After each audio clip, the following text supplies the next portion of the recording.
নমস্কার, আমি শ্রীমতী সোমা মুখার্জি রায় প্রতি শুক্রবারের মতো আজও শ্রী শ্রী ঠাকুরের কথামৃতের কথা এবং গান নিয়ে শ্রী রামকৃষ্ণ পরশমণি এই ফেসবুক পেজ থেকে আপনাদের কাছে লাইভ অনুষ্ঠানে এসেছি।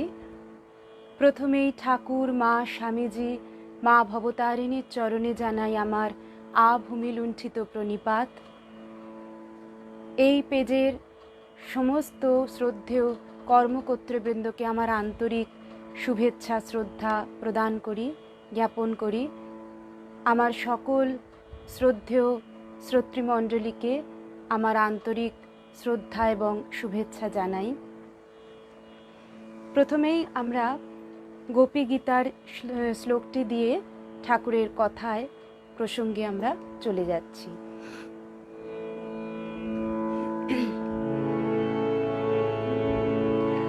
তব কথামৃতম তপ্ত জীবনম কবিভিরীড়িতম কল্মষাপহম শ্রবণমঙ্গলম শ্রীমদাততম ভুবি গৃহণন্তি ये ভুরিদা জনাঃ।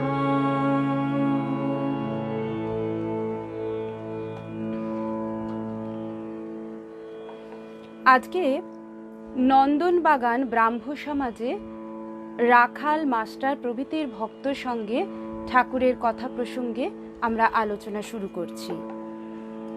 ঠাকুর শ্রী রামকৃষ্ণ নন্দনবাগান ব্রাহ্ম সমাজ মন্দিরে ভক্ত সঙ্গে বসিয়া আছেন।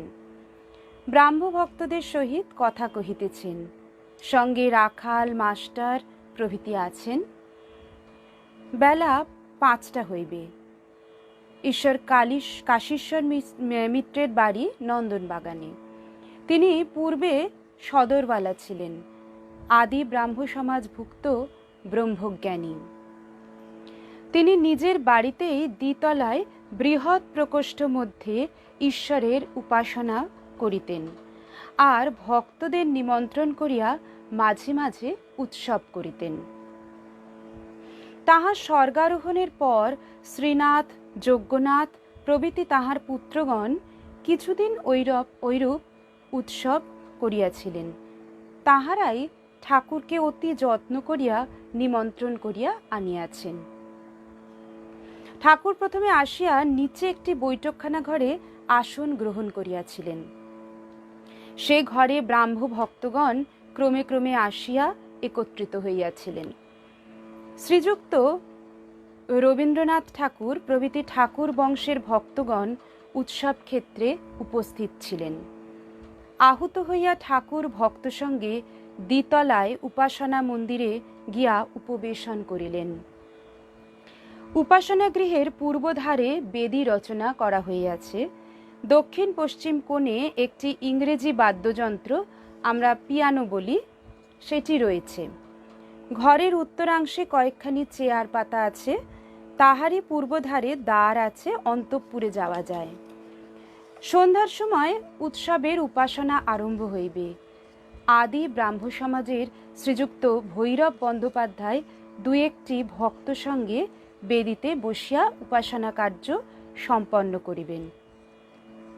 গ্রীষ্মকাল, আজ বুধবার 20শে বৈশাখ, চৈত্র কৃষ্ণা দশমী তিথি, 2রা মে 1883 খ্রিস্টাব্দ। ব্রাহ্ম ভক্তেরা অনেকে নিচের বৃহৎ প্রাঙ্গণে বা বারান্দায় বেড়াইতেছেন। শ্রীযুক্ত জানকী ঘোষাল প্রভৃতি কেহ কেহ ঠাকুর শ্রী রামকৃষ্ণের কাছে উপাসনা গৃহে আসিয়া আসন গ্রহণ করিয়াছেন। তাহার মুখে ঈশ্বরীয় কথা শুনিবেন। ঘরে প্রবেশ করিবা মাত্র বেদীর সম্মুখে ঠাকুর প্রণাম করিলেন। আসন গ্রহণ করিয়া রাখাল, মাস্টার প্রভৃতিকে কহিতেছেন, নরেন্দ্র আমায় বলেছিল সমাজ মন্দির প্রণাম করে কি হয়? মন্দির দেখলে তাকেই মনে পড়ে, উদ্দীপন হয়। যেখানে তার কথা হয় সেইখানেই তার আবির্ভাব হয়, আর সকল তীর্থ উপস্থিত হয়। এসব জায়গা দেখলে ভগবানকেই মনে পড়ে।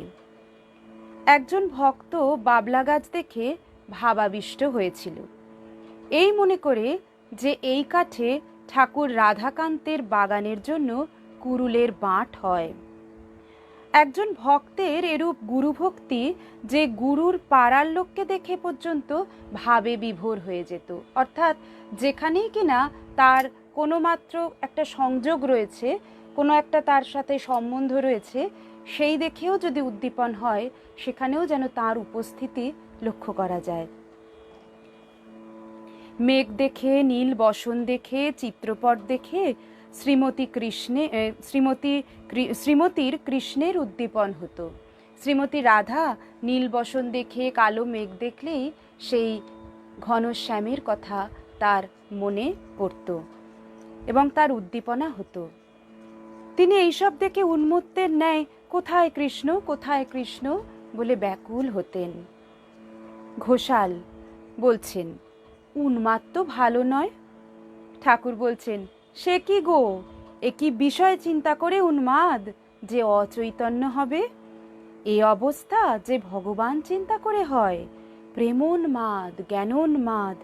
কি শুনো নাই? একজন ব্রাহ্মভক্ত কি উপায়ে তাকে পাওয়া যায় এই প্রশ্ন করছেন। ঠাকুর বলছেন, তার উপর ভালোবাসা আর এই সদা সর্বদা বিচার যে ঈশ্বরই সত্য, জগৎ অনিত্য। অসত্যই সত্য, ফল দুদিনের জন্য। ব্রাহ্মভক্ত বলছেন, কাম ক্রোধ রিপু রয়েছে যে, কি করা যায়? ঠাকুর বলছেন, খুব দরকারি কথা, এটি আমাদের সকলের জীবনের ক্ষেত্রে খুব প্রয়োজনীয় কথা। ঠাকুর তো ভীষণ প্র্যাকটিক্যাল ছিলেন, প্রত্যেকটা কথা যেন আমাদের চলার পথে পাথেয়। বলছেন, 6 রিপুকে ঈশ্বরের দিকে মোড় ফিরিয়ে দাও। কিভাবে দেবে? না কামনা কি করে কামনার মোড় ফেরাবে? না আত্মার সহিত রমণ করা, এই কামনা। ঈশ্বর তোমাকে চাই, আর কিছু চাই না, এই কামনা করো। যারা ঈশ্বরের পথে বাধা দেয় তাদের ওপর ক্রোধ, আর কোনো ক্রোধ নেই। সুতরাং এখানে স্বার্থ সিদ্ধি মানে স্বার্থ ত্যাগ হলো, তাকে পাবার লোভ। আমার যদি করতেই হয় তবে তাকে লয়ে করো। যেমন আমার কৃষ্ণ, আমার রাম। যদি অহংকার করতে হয় তো বিভীষণের মতো, আমি রামকে প্রণাম করেছি, এ মাথা আর কারো কাছে অবনত করব না। ব্রাহ্মভক্ত, তিনি যদি সব করাচ্ছেন তাহলে আমি পাপের জন্য দায়ী নই। ঠাকুর হেসে বলছেন, দুর্যোধন ওই কথা বলেছিল, তয়া ঋষিকেশ হৃদি স্থিতেন যথা নিযুক্তস্মি তথা করোমি। যার ঠিক বিশ্বাস ঈশ্বরই কর্তার আমি অকর্তা, তার পাপ কার্য হয় না। যে নাচতে ঠিক ঠিক শিখেছে তার বেতালে পা পড়ে না। ঠাকুর অন্তর শুদ্ধ না হলে ঈশ্বর আছেন বলেই বিশ্বাসই হয় না। সুতরাং ঈশ্বর যে বিশ্বাস করছে তার কিন্তু বিশ্বাস মানে তিনি আছেন এরম বিশ্বাস যিনি করছেন তার কিন্তু অন্তর শুদ্ধ হয়েছে, তার চট করে বেতালে তাল পড়বে না। ঠাকুর উপাসনা গৃহে সমবেত লোকগুলিকে দেখিতেছেন ও বলিতেছেন, মাঝে মাঝে এরূপ একসঙ্গে ঈশ্বর চিন্তা ও তার নাম গুণকীর্তন করা খুব ভালো। তবে সংসারী লোকেদের ঈশ্বরে অনুরাগ ক্ষণিক। যেমন তপ্ত লৌহে জলের ছিটে দিলে জল তাতে যতক্ষণ থাকে, অর্থাৎ তপ্ত গরম কড়ায় ছটফট ছটফট করে যেটুকু জল থাকে ওইটুকুই আমাদের এই তপ্ত জীবনের ভক্তির ছিটে ফোটা। ঠাকুর বলছেন তাই ভালো, তাই হোক না। এইবার উপাসনা আরম্ভ হইবে। উপাসনার বৃহৎ প্রকোষ্ঠ ব্রাহ্ম ভক্তে পরিপূর্ণ হইল। কয়েকটি ব্রাহ্মিকা ঘরের উত্তর দিকে চেয়ারে আসিয়া বসিলেন, হাতে সঙ্গীত পুস্তক। পিয়ানো ও হারমোনিয়াম সহযোগে ব্রহ্মসঙ্গীত গীত হইতে লাগিল। সঙ্গীত শুনিয়া ঠাকুরের আনন্দের সীমা রহিল না। ক্রমে উদ্বোধন, প্রার্থনা, উপাসনা, বেদিতে উপবিষ্ট আচার্যগণ বেদ হইতে মন্ত্রপাঠ করিতে লাগিলেন। যে মন্ত্রটি পাঠ করছেন, ওং পিতা নোসি পিতা নোবধি নমস্তে অস্তু মা মা হিংসি, এর কথার অর্থ হলো, তুমি আমাদের পিতা, আমাদের সৎ বুদ্ধি দাও, তোমাকে নমস্কার, আমাদিগকে বিনাশ করিও না, আমাদের মধ্যে যেন কোনরূপ হিংসার প্রবৃত্তি না হয়। সেই বেদ মন্ত্রটি আমি পাঠ করছি।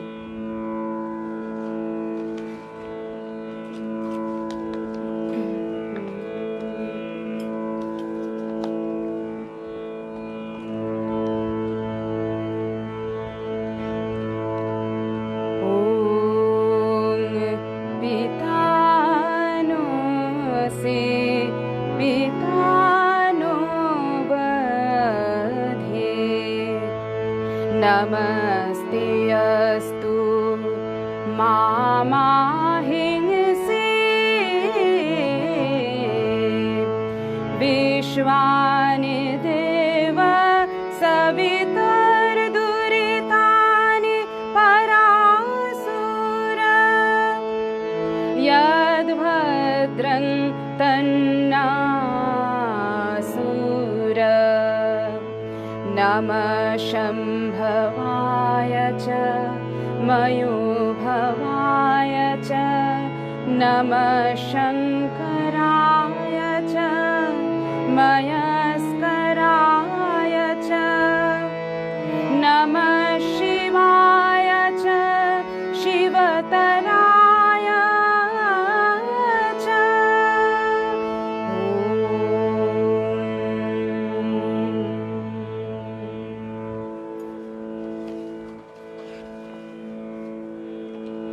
আবার ব্রাহ্মভক্তেরা সমস্বরে আচার্যের সহিত বলিতেছেন।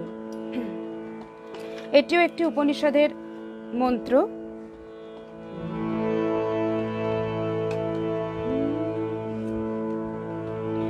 ওম সত্যম জ্ঞানম অনন্তং ব্রহ্ম আনন্দরূপমৃতম যদ বিভাতি শান্তম শিবম অদ্বৈতম শুদ্ধম অপাপবিদ্ধম। এইবার আচার্যগণ স্তব করছেন।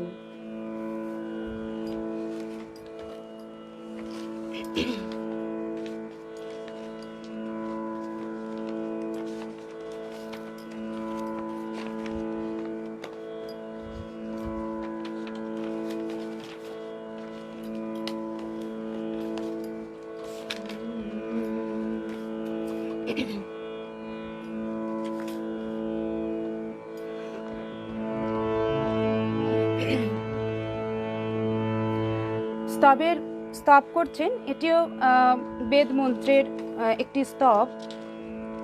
এর অর্থটি আমি একটু বলে দিই।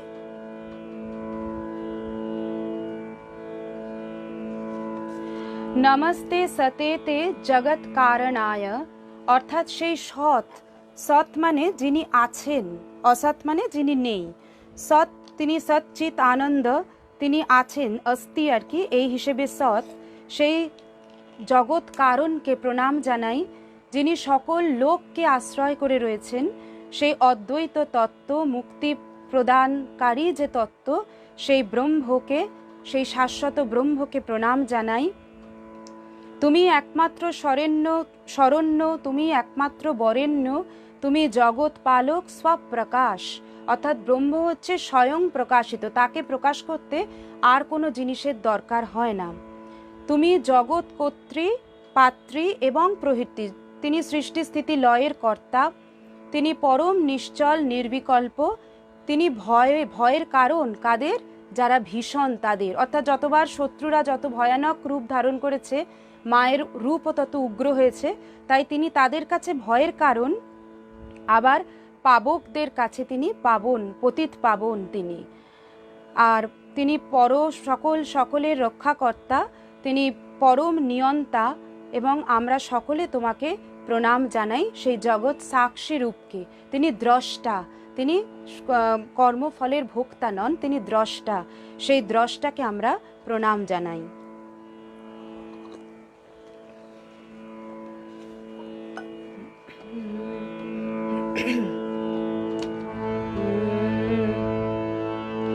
नमस्ते सते ते जगत्कारणाय,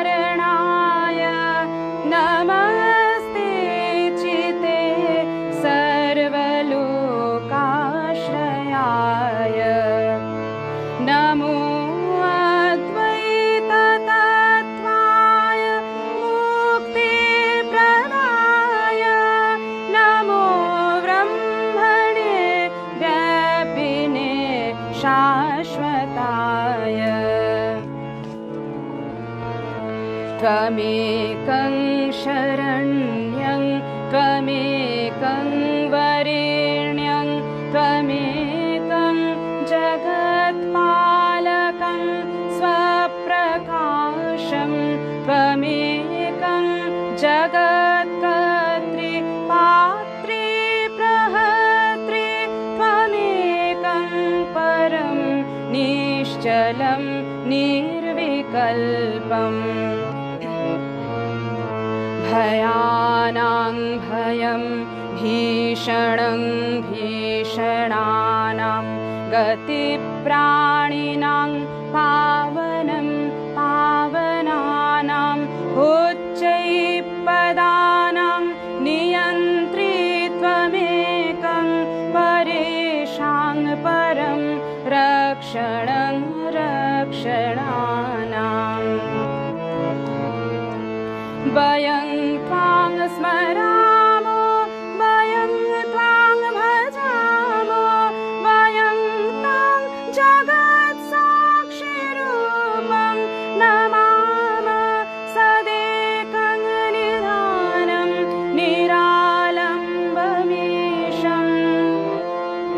भवां बोधिपूतं शरण्यं व्रजाम, नमस्ते सते ते जगत्कारणाय।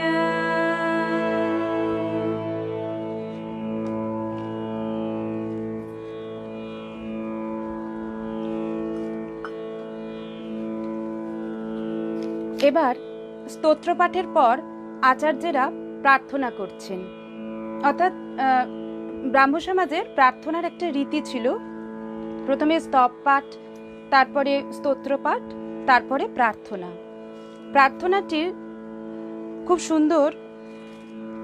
আমরা এই মন্ত্রটি সকলেই জানি যে অসৎ থেকে সতের দিকে, অর্থাৎ নাস্তি থেকে অস্থির দিকে, অন্ধকারের থেকে আলোর দিকে, মৃত্যু থেকে অমৃতের পথে যেন আমরা যাত্রা করি। আমি প্রথমে মন্ত্রটি পাঠ করছি, তারপরে ব্রাহ্ম সমাজে এর খুব সুন্দর একটি অনুবাদ রচনা করেন শ্রী নির্মল চন্দ্র বড়াল। এই মন্ত্রটির আমি অনুবাদটিও আপনাদের শোনাচ্ছি।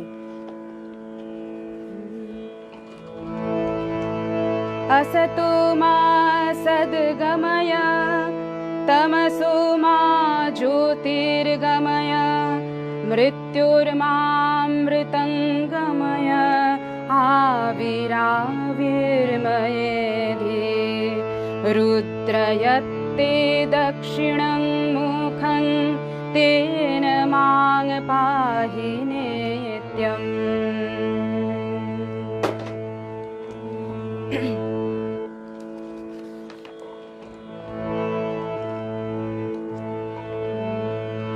অসতে তে মন সদা নিমগ্ন, সত্যে তে নিয়ে যাও। অসতে তে মন সদা নিমগ্ন, সত্যে তে নিয়ে যাও। মোহকালী মা মাখায় অনুক্ষণ, মোহকালী মা মাখায় অনুক্ষণ, জ্যোতিতে ডুবাও। অসতে তে মন সদা নিমগ্ন, সত্যিতে নিয়ে যাও। মরণের মাঝে বাঁধে আছে ঘর, অমৃত তোমারে করিয়াছে পর। মরণের মাঝে বাঁধে আছে ঘর, অমৃত তোমারে করিয়াছে পর। এ মরণ হতে বাঁচাও আমায়, অমৃত পেয়াও। প্রকাশ আমার অন্তরে নাথ, রুদ্র তোমার দক্ষিণ মুখে সব ভীতি ঘুচাও। অসতেতে মন সদা নিমগ্ন, সত্যিতে নিয়ে যাও। মোহকালে মা মাখায় অনুক্ষণ, মোহকালে মা মাখায় অনুক্ষণ, জ্যোতিতে ডুবাও। অসতেতে মন সদা নিমগ্ন, সত্যিতে নিয়ে যাও।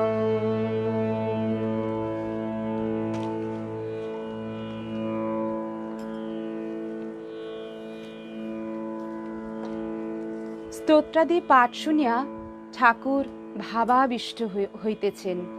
এইবার আচার্য প্রবন্ধ পাঠ করিতেছেন। উপাসনা হইয়া গেল। ভক্তদের লুচি মিষ্টান্ন আদি খাওয়াইবার উদ্যোগ হইতেছে। ব্রাহ্ম ভক্তেরা অধিকাংশই নিচের প্রাঙ্গণে ও বারান্দায় বায়ু সেবন করিতেছেন। রাত ৯টা হইল। ঠাকুরের দক্ষিণেশ্বর মন্দিরে ফিরিয়া যাইতে হইবে। গৃহস্বামীরা আহুত সন্ন্যাসী ভক্তদের লইয়া খাতির করিতে করিতে এত ব্যতিব্যস্ত হইয়াছেন যে ঠাকুরের আর কোনো সংবাদ লইতে পারিতেছেন না। ঠাকুর রাখাল প্রভৃতিদের প্রতি বলছেন, কিরে, কেউ ডাকলো না যে রে? রাখাল সক্রোধে বলছে, মহাশয় চলে আসুন, দক্ষিণেশ্বরে যাই। ঠাকুর সহাস্যে বলছেন, আরে রোষ, গাড়ি ভাড়া ৩ টাকা ২ আনা, কে দেবে? রোগ করলেই হয় না, পয়সা নাই আবার ফাঁকা রোগ। ঠাকুর এত মজার কথা বলতেন আর এত মজা করে সব বিষয়টাকে নিতেন। আর এত রাত্রে খাই কোথা? বলছেন রাগ করলেই হয় নাকি? ১ পয়সা নেই, কেউ দেওয়ার নেই, গাড়ি ভাড়া দেবে কে? খাবো কি? পয়সা তো নেই, অত ফাঁকা রোগ করলে হয়? অনেকক্ষণ পরে শোনা গেল পাতা হইয়াছে। সব ভক্তদের এককালে আহ্বান করা হইল। সেই ভিড়ে ঠাকুর রাখাল প্রভৃতির সঙ্গে দ্বিতলায় জলযোগ করিতে চলিলেন। ভিড়েতে বসিবার জায়গা পাওয়া যাইতেছে না। অনেক কষ্টে ঠাকুরকে এক ধারে বসানো হইল। স্থানটি অপরিষ্কার। একজন রন্ধনী ব্রাহ্মণী, মানে রাঁধুনি বামুনি আর কি, তরকারি পরিবেশন করিল। ঠাকুরের তরকারি খাইতে প্রবৃত্তি হইল না। তিনি নুন টাকনা দিয়া লুচি খাইলেন ও কিঞ্চিত মিষ্টান্ন গ্রহণ করিলেন। ঠাকুর দয়া সিন্ধু, গৃহস্বামীদের ছোকরা বয়স, তাহারা তাহার পূজা করিতে জানে না বলিয়া তিনি কেন বিরক্ত হইবেন? তিনি না খাইয়া চলিয়া গেলে যে তাহাদের অমঙ্গল হইবে। আর তাহারা ঈশ্বরকে উদ্দেশ করিয়া এই সমস্ত আয়োজন করিয়াছেন। আমরা হয়তো ওপরটুকু দেখি, তিনি তো সবটুকু দেখেন। তিনি পরম দয়াময়, তাই শুধু রাগ করে তিনি চলে এলেন না, তিনি অপেক্ষা করলেন। আহারান্তে ঠাকুর গাড়িতে উঠিলেন। গাড়ি ভাড়া কে দিবে? গৃহস্বামীদের দেখতেই পাওয়া যাইতেছে না। ঠাকুর গাড়ি ভাড়া সম্বন্ধে ভক্তদের কাছে আনন্দ করিতে করিতে গল্প করিতেছেন। গাড়ি ভাড়া চাইতে গেল, তা প্রথমে হাঁকিয়ে দিলে, তারপর অনেক কষ্টে ৩ টাকা পাওয়া গেল, ২ আনা আর দিলে না, বলে ওইতেই হবে। এই যে ওদের কাছে কিন্তু ২ আনা ধার রয়ে গেল কিন্তু ঠাকুরের কাছে। এই ২ আনাটা কিন্তু দেয়া হয়নি সেই কাশীশ্বর মিত্রের বাড়ি থেকে ফেরার সময়। এখনো এখানে ঠাকুরের পূজা আচ্ছা চলে। ঠাকুর শ্রী রামকৃষ্ণ কলিকাতায় কাঁসারিপাড়া হরিভক্তি প্রদায়িনী সভায় শুভাগমন করিয়াছেন রবিবার 31শে বৈশাখ শুক্লা সপ্তমী 13ই মে 1883 খ্রিস্টাব্দ। আজ সভার বার্ষিক উৎসব হইতেছে। মনোহর সাঁইয়ের কীর্তন হইতেছে, মান এই পালাগান হইতেছে। সখীরা শ্রীমতীকে বলছেন, মান কেন করলি? তবে তুই বুঝি কৃষ্ণের সুখ চাস না? শ্রীমতী বলছেন, চন্দ্রাবলীর কুঞ্জে যাবার জন্য নয়, সেখানে যাওয়া কেন? সে যে সেবা জানে না। পরের রবিবার রামচন্দ্রের বাটিতে আবার কীর্তন হইতেছে, মাথুর গান। ঠাকুর আসিয়াছেন বৈশাখ শুক্লা চতুর্দশী 7ই জ্যৈষ্ঠ। মাথুর গান হইতেছে। শ্রীমতী কৃষ্ণের বিরহে অনেক কথা বলিতেছেন। বালিকা অবস্থা থেকেই শ্যামকে দেখতে ভালোবাসতাম সখী। নখের ছন্দে দিন গুনিতে গুনিতে ক্ষয়ে গেছে, নখগুলি ছন্দ গুনিতে গুনিতে আর দিন গুনিতে গুনিতে যেন ক্ষয়ে গেছে। দেখো, তিনি যে মালা দিয়েছেন সে মালা শুকাই গিয়েছে, তবু ফেলি নাই। কৃষ্ণচন্দ্রের উদয় কোথা হলো? সে চন্দ্র মান রাহুর ভয় বুঝি গেল। হায়, সেই কৃষ্ণ মেঘকে আবার কবে দর্শন হবে? আর কি দেখা হবে? বধূ, প্রাণ ভরে তোমায় কখনো দেখিতে পাই নাই। একে দুটি চোখ, তাতে নিমিক, তাতে বাড়ি ধারা, তার শিরে ময়ূর পাখা, যেন স্থির বিজলি। ময়ূরগণ সেই মেঘ দেখে পাখা তুলে নৃত্য করল। সখী, এ প্রাণ তো থাকিবে না। রেখো দেহ তমালের ডালে, আর আমার গায়ে কৃষ্ণ নাম লিখে দিও। শ্রী রামকৃষ্ণ বলিতেছেন, তিনি আর তার নাম অভেদ। তাই শ্রীমতী এরূপ বলছেন, সেই রাম, যেই রাম সেই নাম। ঠাকুর ভাবাবিষ্ট হইয়া সেই মাথুর কীর্তন গান শুনিতেছেন। গোস্বামী কীর্তনিয়া এই সকল গান গাহিতেছেন। আগামী রবিবারে আবার দক্ষিণেশ্বর মন্দিরে ওই গান হইবে। তাহার পরে শনিবার আবার অধরের বাড়িতে ওই কীর্তন হইবে। ঠাকুর শ্রী রামকৃষ্ণ দক্ষিণেশ্বর মন্দিরে নিজের ঘরে দাঁড়াইয়া আছেন ও ভক্ত সঙ্গে কথা কহিতেছেন। আজ রবিবার 14ই জ্যৈষ্ঠ, কৃষ্ণা পঞ্চমী, 27শে মে, বেলা 9টা হইবে 1883 খ্রিস্টাব্দ। ভক্তেরা ক্রমে ক্রমে আসিয়া জুটিয়াছেন। ঠাকুর বলছেন, মাস্টার প্রভৃতি ভক্তদের প্রতি বিদ্বেষ ভাব ভালো নয়। শাক্ত, বৈষ্ণব, বৈদান্তিক এরা সব ঝগড়া করে, সেটা ভালো নয়। পদ্মলোচন বর্ধমানের সভা পণ্ডিত ছিল। সভায় বিচার হচ্ছিল, শিব বড় না ব্রহ্মা বড়। পদ্মলোচন বেশ বলেছিল, আমি জানি না, আমার সঙ্গে শিবেরও আলাপ নেই, ব্রহ্মারও আলাপ নাই। সকলের হাস্য। ব্যাকুলতা থাকলে সব পদ দিয়েই তাকে পাওয়া যায়, তবে নিষ্ঠা থাকা ভালো। নিষ্ঠা ভক্তির আরেকটি নাম অব্যভিচারিণী ভক্তি। যেমন এক ডেলে গাছ সোজা উঠেছে, ব্যভিচারিণী ভক্তি যেমন 5 ডেলে গাছ। গোপীদের এমনি নিষ্ঠা যে বৃন্দাবনের মোহনচূড়া পিত ধরা পড়া রাখাল কৃষ্ণ ছাড়া আর কিছু ভালোবাসবে না। মথুরায় যখন রাজবেশ পাগড়ি মাথায় কৃষ্ণকে দর্শন করলে, তখন তারা ঘোমটা দিলে আর বললে, ইনি আবার কে? এর সঙ্গে আলাপ করে আমরা কি দ্বিচারিণী হব? অর্থাৎ তারা সেই রাখাল কৃষ্ণকেই ভালোবাসে। স্ত্রী যে স্বামীর সেবা করে সেও নিষ্ঠা ভক্তি। দেবর ভাসুরকে খাওয়ায়, পা ধোয়ায়, জল দেয়, কিন্তু স্বামীর সঙ্গে তাদের অন্য সম্পর্ক। সেইরূপ নিজের ধর্মেতেও নিষ্ঠা হতে পারে। তা বলে অন্য ধর্মকে ঘৃণা করবে না, বরং তাদের সাথে মিষ্ট ব্যবহার করবে। ঠাকুরের সর্বধর্ম সমন্বয় শিক্ষা, অপূর্ব শিক্ষা।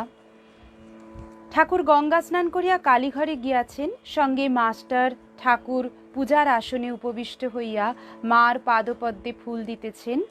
মাঝে মাঝে নিজের মাথায়ও দিতেছেন ও ধ্যান করিতেছেন। মায়ের কথাই যখন এলো, আবার একটি মায়ের গান দিয়েই শুরু করি।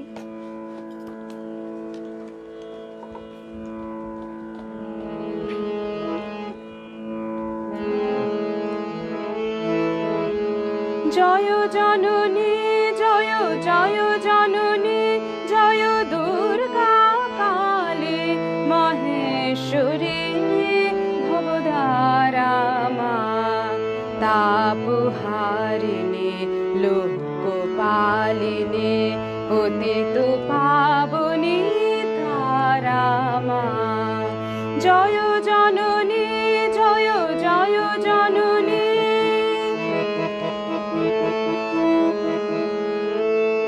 মুক্তি মাতৃকা কান্তিময়ী জয়, বরাভয় চির শান্তিময়ী জয়, দানব দলনী ভকত বৎসলা জয়, প্রেমামৃত ধারা মা। জয় জননী জয় জয় জননী,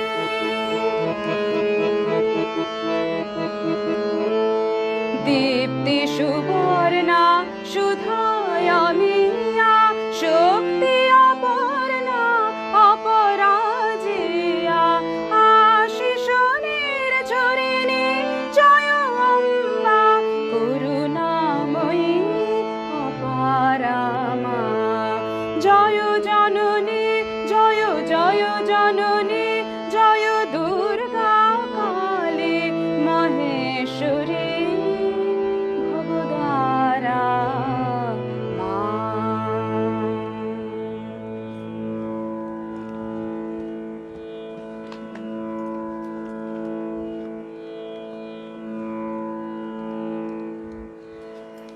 অনেকক্ষণ পরে ঠাকুর আসন হইতে উঠিলেন, ভাবে বিভোর নৃত্য করিতেছেন, আর মুখে মায়ের নাম করিতেছেন, বলিতেছেন, মা বিপদ নাশিনী গো, বিপদ নাশিনী, দেহ ধারণ করলেই দুঃখ বিপদ, তাই বুঝি জীবকে শিখাইতেছেন তাহাকে বিপদ নাশিনী এই মহামন্ত্র উচ্চারণ করিয়া কাতর হইয়া ডাকিতে। এইবার ঠাকুর নিজের ঘরে পশ্চিমের বারান্দায় আসিয়া উপবিষ্ট হইয়াছেন। এখনো ভাবাবেশ রহিয়াছে, কাছে রাখাল, মাস্টার, নকুর, বৈষ্ণব প্রভৃতি। নকুর বৈষ্ণবকে ঠাকুর 28-29 বছর ধরিয়া জানেন।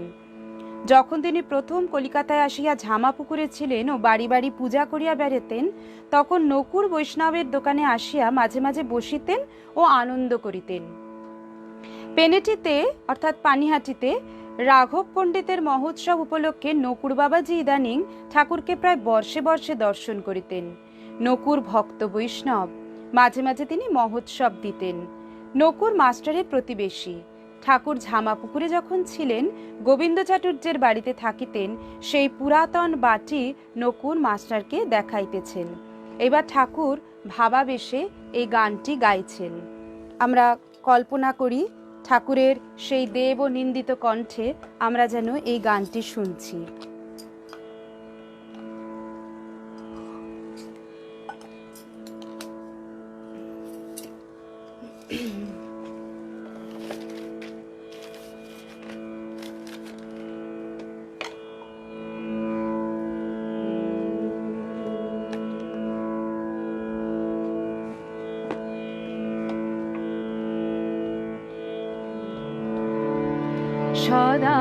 সদানন্দময়ী কালী মহাকালের মনমোহিনী, সদানন্দময়ী কালী মহাকালের মনমোহিনী, তুমি আপন সুখে আপনি নাচো মা, আপন সুখে আপনি নাচো মা, আপনি দাও মা করো তালে, সদানন্দময়ী কালী।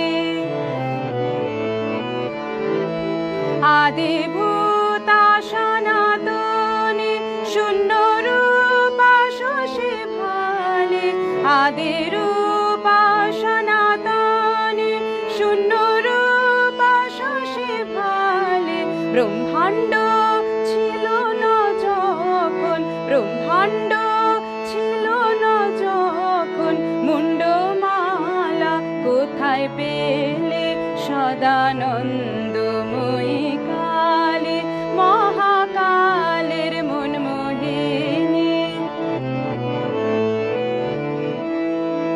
সবে মাত্র তুমি যন্ত্রী, আমরা তোমার যন্ত্রে চলি, সবে মাত্র তুমি যন্ত্রী, আমরা তোমার যন্ত্রে চলি, যেমন পরাও তেমনি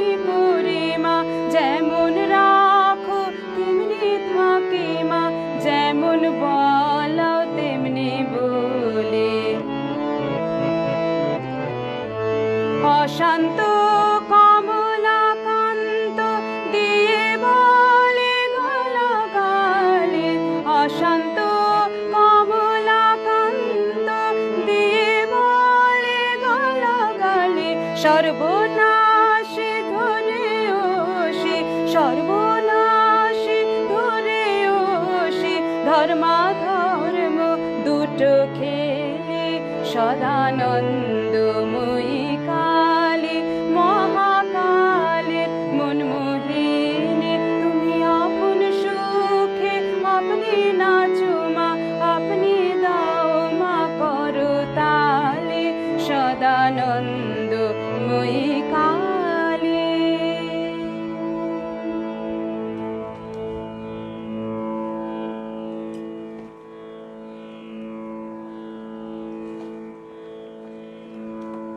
ঠাকুর এই সময় ভাবাবেশে বেশ কিছু গান পরপর গাইছেন। এরপর ঠাকুর এই গানটি গাইছেন।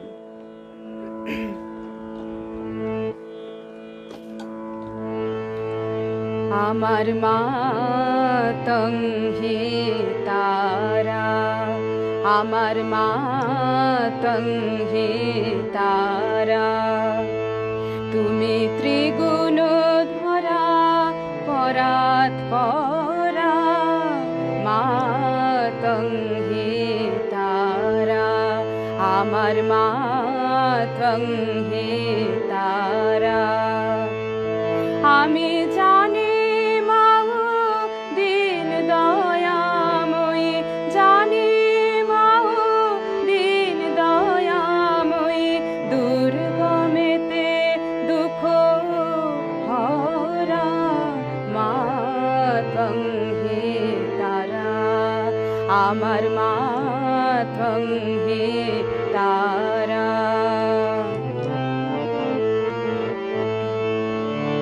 তুমি সন্ধ্যা, তুমি গায়ত্রী, তুমি জগৎধাত্রী গো মা। তুমি সন্ধ্যা, তুমি গায়ত্রী, তুমি জগৎধাত্রী গো মা। তুমি অকুলের প্রাণকর্ত্রী, অকুলের প্রাণকর্ত্রী, সদা শিবের মনোরমা, মাতং হি তারা, আমার মাতং হি তারা। তুমি জলে, তুমি স্থলে, তুমি আত্মমূলে গো মা। তুমি জলে, তুমি স্থলে, তুমি আত্মমূলে গো মা। আছো সর্বঘটে অর্ঘ্য ফুটে, সর্বঘটে অর্ঘ্য ফুটে, সাকার আকার নিরাকারা, মাতং হি তারা, আমার মাতং হি তারা। তুমি ত্রিগুণ ধরা পরাৎ পরা, মাতং হি তারা, আমার মাতং হি তারা।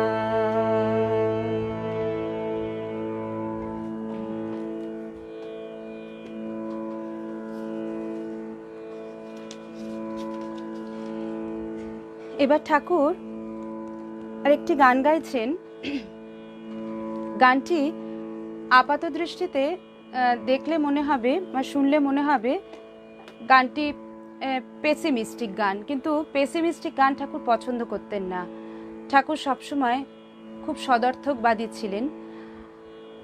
এই গানটির মধ্যে আসলে একটা শ্রেণী বৈষম্যের ভাব রয়েছে রামপ্রসাদের এই গানটি, কিন্তু আসলে গানটি হচ্ছে সাধনার সময় সাধকের মনে যে বিভিন্ন রকম উত্থান পতন চলে, কখনো সে সাধনায় অগ্রসর হচ্ছে, কখনো বা তার মধ্যে কিছু মেঘ দেখা দিচ্ছে, কেন মাকে পাচ্ছি না, এই যে উত্থান পতন, সেই উত্থান পতনের কথাই এই গানটির মধ্যে রয়েছে। ভারী সুন্দর আর খুব মজার করে লেখা গানটি।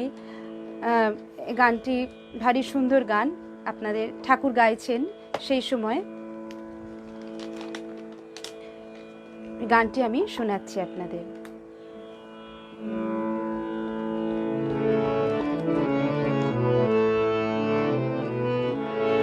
মায়ে বয়ে দুঃখের কথা কই গো তারা মনের কথা কই, কে বলে তো মায়ে তারা দীন দয়াময়ী, মনের কথা কই গো তারা দুঃখের কথা কই।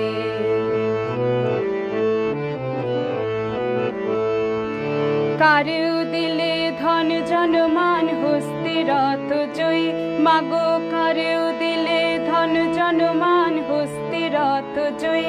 আবার কারো ভাগ্যে মজুর খাটা, কারো ভাগ্যে ওমা কারো ভাগ্যে মজুর খাটা, সাথে অন্ন মিলে কই, মনের কথা কই গো তারা দুঃখের কথা কই।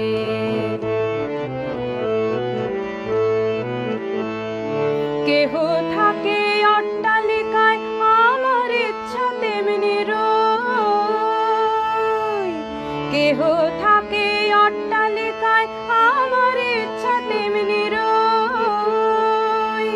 ওমা তারা কি তোর বাপের ঠাকুর, তারা ওমা তারা কি তোর বাপের ঠাকুর, আমি কেহ নই ওমা আমি কেহ নই।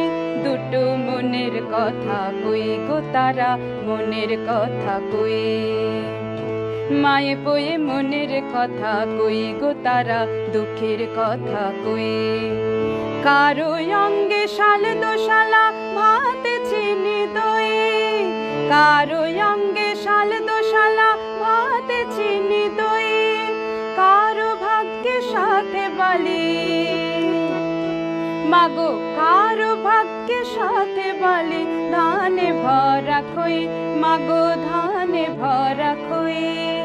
কেউ বা বেড়ায় পালকি চড়ে আমি বোঝাবই, মাগো আমি বোঝাবই। মাগো আমি কি তোর পাকা ধানে, মাগো আমি কি তোর পাকা ধানে দিয়েছি গো মই, মাগো দিয়েছি গো মই। দুটো মনের কথা কই গো তারা দুঃখের কথা কই, দুটো মনের কথা কই গো তারা মনের কথা কই। প্রসাদ বলে তোমায় ভুলে আমি জালাশই, প্রসাদ বলে তোমায় ভুলে আমি জালাশই। ওমা আমার ইচ্ছা, ওমা আমার ইচ্ছায় অভয় পদে চরণ ধুলালই, তোমার চরণ ধুলালই। দুটো মনের কথা কই গো তারা দুঃখের কথা কই, মায়ে বয়ে মনের কথা কই গো তারা দুঃখের কথা কই।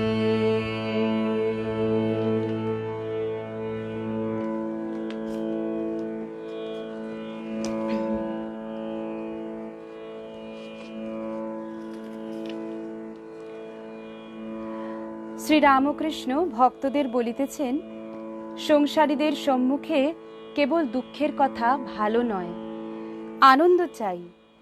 যাদের অন্নাভাব তারা দুদিন বরং উপোস করতে পারে, আর যাদের খেতে একটু বেলা হলে অসুখ হয় তাদের কাছে কেবল কান্নার কথা দুঃখের কথা ভালো নয়। বৈষ্ণবচরণ বলতো, কেবল পাপ পাপ এসব কি, আনন্দ করো। ঠাকুর আহারান্তে একটু বিশ্রাম করিতে না করিতে মনোহর সাঁই গোস্বামী আসিয়া উপস্থিত। গোস্বামী পূর্বরাগ কীর্তন গাইছেছেন। একটু শুনতে শুনতেই ঠাকুর রাধার ভাবে ভাবিষ্ট হলেন। তিনি তো স্বয়ং শ্রীকৃষ্ণ, তাই তার যেন সেই ভাব হলো। গোস্বামী গান গাইছেন,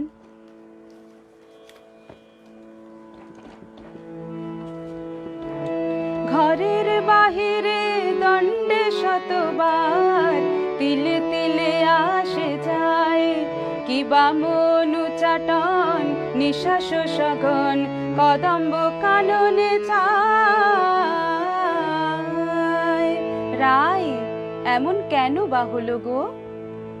গানের এই লাইনটি শুনিয়া ঠাকুর শ্রী রামকৃষ্ণের মহাভাবের অবস্থা হইয়াছে। গায়ের জামা তিনি ছিঁড়ে ফেলতে লাগলেন।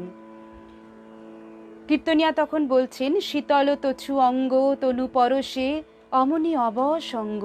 মহাভাবে ঠাকুরের কম্প হইতেছে। কেদার দৃষ্টে ঠাকুর কীর্তনের সুরে বলছেন, প্রাণনাথ হৃদয় বল্লভ তোরা কৃষ্ণ এনে দে, সুরদের তো কাজ বটে, হয় এনে দে, না হয় আমায় নিয়ে চল, তোদের চিরদাসী হব। ঠাকুর তখন পূর্ণ রাধা ভাবে আবিষ্ট। গোস্বামী কীর্তনিয়া ঠাকুরের মহাভাবের অবস্থা দেখিয়া মুগ্ধ হইয়া গিয়াছেন। তিনি করজোরে বলিতেছেন, আমার বিষয় বুদ্ধি ঘুচিয়ে দিন।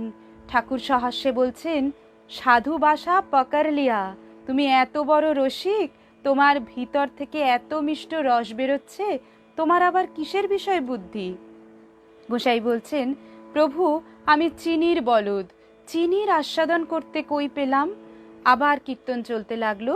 কীর্তনিয়া শ্রীমতীর দশা বর্ণনা করছেন, কোকিল কুলকুরবতী কলনাদম। কোকিলের কলনাদ শুনে শ্রীমতীর বজ্রধ্বনি বলে মনে হচ্ছে, তাই জৈমিনীর কথা করছেন। আর বলছেন, সখী কৃষ্ণ বিরহে প্রাণ থাকিবে না, রেখো দেহ তমালের ডালে। গোসাই রাধাশ্যামের মিলনের গান গাইয়া কীর্তন সমাপ্ত করলেন। আর আমরাও আজকের অনুষ্ঠান সমাপ্ত করব। ঠাকুরের কাছে একটা প্রশ্ন করব। প্রশ্নটা করেছেন, গানটা রচনা স্বামী শম্ভুধানন্দের মহারাজের, কিন্তু এই প্রশ্ন যেন আমাদের সকলের। গানটা অপূর্ব। আজকে আমরা ঠাকুরের কাছে এই প্রশ্নটি রেখে আজকের অনুষ্ঠান আমরা শেষ করব।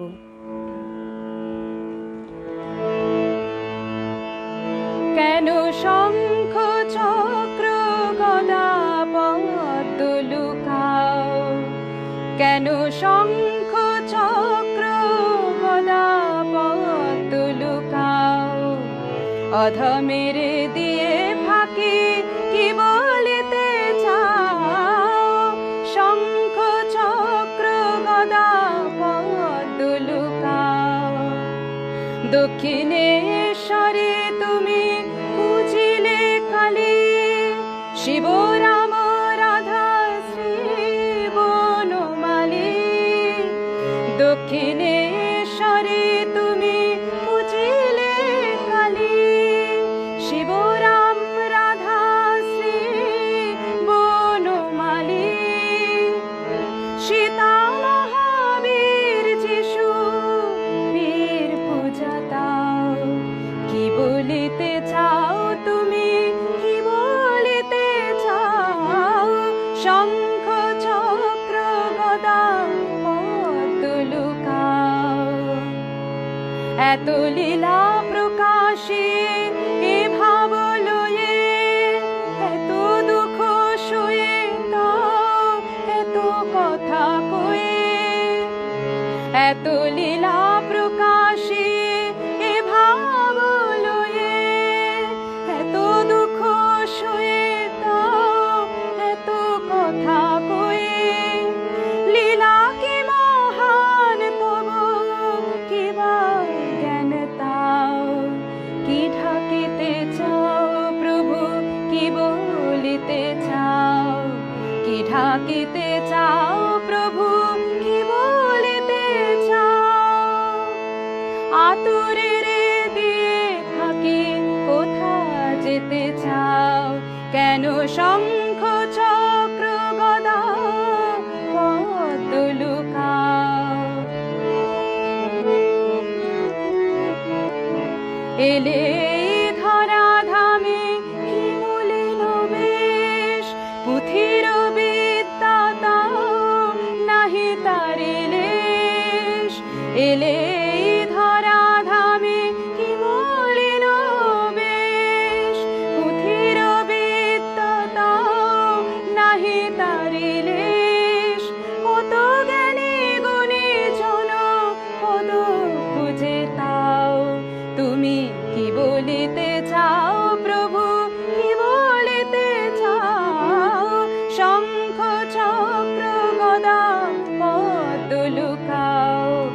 বাধা মেরে দিয়ে ফাঁকি কি বলিতে চাও? জয় রাম কৃষ্ণ রাম কৃষ্ণ।